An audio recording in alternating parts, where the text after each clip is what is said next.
चीन की साइंस और टेक्नोलॉजी ऐसी नहीं होनी चाहिए थी। असल में तो चीन को कहीं ज्यादा पिछड़ा, कमजोर और गरीब होना चाहिए था। दोस्तों, सच कहूं तो आज भी हमें जिंदगी में बहुत प्रेशर का सामना करना पड़ता है, लेकिन अगर हम हिस्ट्री और आज की तरक्की को देखें तो हम सच में एक ऐसे मुल्क में पैदा हुए हैं जो वाकई एक मिरेकल है। सबको पता है कि जापान ने चीन को तबाह कर दिया था, अमेरिका ने इसकी इंडस्ट्रियल बेस को जीरो पर पहुंचा दिया था, साथ ही स्किल्ड वर्कर्स का माइग्रेशन और इकोनॉमिक रिसोर्सेज की भारी कमी भी थी। इतनी मुश्किल हालत में चीन की शुरुआत किसी जहन्नुम से कम नहीं थी, लेकिन रियलिटी ने पूरी दुनिया को सरप्राइज कर दिया। चीन ने एक नामुमकिन रास्ता चुना। नई चीन की शुरुआत में साइंस के फील्ड में हम दुनिया से बहुत पीछे थे। जंग के बाद अमेरिका कंप्यूटर और एरोनॉटिक्स में बहुत आगे था, जबकि चीन अभी तक बेसिक मैथ्स और बेसिक इंडस्ट्री में ही उलझा हुआ था। सोवियत यूनियन का मिलिट्री साइंस सिस्टम कंप्लीट था, उनके सैटेलाइट्स स्पेस में चमक रहे थे। चीन तब तक स्पेस में पहला कदम भी नहीं रख पाया था। यूरोप अपने डिप्थ साइंटिफिक बेस की वजह से हाई एंड मशीनरी बना रहा था और चीन बिग इंडस्ट्रीज तक को प्रॉपर तरीके से ऑपरेट नहीं कर पा रहा था। यहाँ तक कि उस दौर में इंडिया से भी पीछे था चीन। इंडिया को अपने कॉलोनियल पास्ट से कुछ साइंटिफिक बेस मिला था और कुछ फील्ड्स में उसकी बेस चीन से बेहतर थी। सलाम दोस्तों, अब मैं आपको बताता हूं कि सन 1960 से अब तक चीन ने साइंस में कितनी ग्रोथ की है।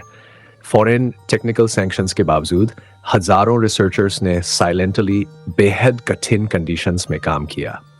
सन 1964 में चीन का पहला एटॉमिक बम सक्सेसफुली टेस्ट हुआ। सन 1967 में पहला हाइड्रोजन बम भी कामयाब रहा। सन 1970 में चीन ने अपना पहला सैटेलाइट डोंगफंग 1 सफलतापूर्वक लॉन्च किया। इन सब के पीछे वो साइंटिस्ट्स थे जिन्होंने अबेकस से कैलकुलेशन की और सिंपल लैब्स में बार बार एक्सपेरिमेंट्स किए। 20th सेंचुरी के एंड से लेकर 21st सेंचुरी की शुरुआत तक चीन ने अपने साइंटिफिक पोटेंशियल को डेवलप किया।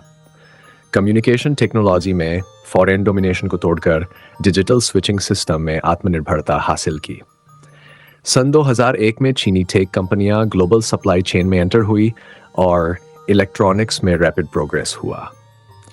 सन 2012 से लेकर आज तक चीन टेक्नोलॉजी इनोवेशन के दौर में है। 5G में वर्ल्ड लीडर बन चुका है। मोबाइल नेटवर्क हर जगह, पहाड़ों में भी सिग्नल स्ट्रॉन्ग है।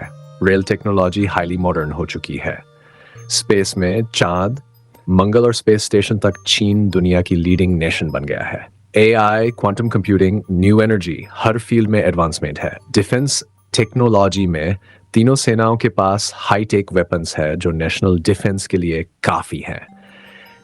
आज भी चाइनीज टेक्नोलॉजी पर कई नेगेटिव कमेंट्स होते हैं क्योंकि लोगों को लगता है कि तरक्की उनकी उम्मीदों जितनी नहीं हुई। पर याद रखिए, चीन एक डेवलपिंग कंट्री है। बहुत टफ एनवायरनमेंट में इंटरनल प्रॉब्लम्स झेलकर टेक्नोलॉजी को बचा कर रखा गया है। अगर टेक्नोलॉजी स्ट्रांग ना होती तो चीन आज फिर से वेस्टर्न प्रेशर में होता। कुछ लोग चाइना की कमियों पर तो बहुत बातें करते हैं, लेकिन बड़ी अचीवमेंट्स को इग्नोर कर देते हैं। असलियत यह है कि चाइना की टेक ग्रोथ अमेरिका से भी ज्यादा फास्ट है और ये सब हमारे रिसर्चर्स की मेहनत का नतीजा है। बहुत से साइंटिस्ट बूढ़े हो चुके हैं, लेकिन उन्होंने मुश्किलों को हराया और इनोवेशन को कंटिन्यू रखा। 1 अरब 40 करोड़ चीनी लोगों ने अपनी मेहनत से साइंस और टेक्नोलॉजी को पावरफुल बनाया है।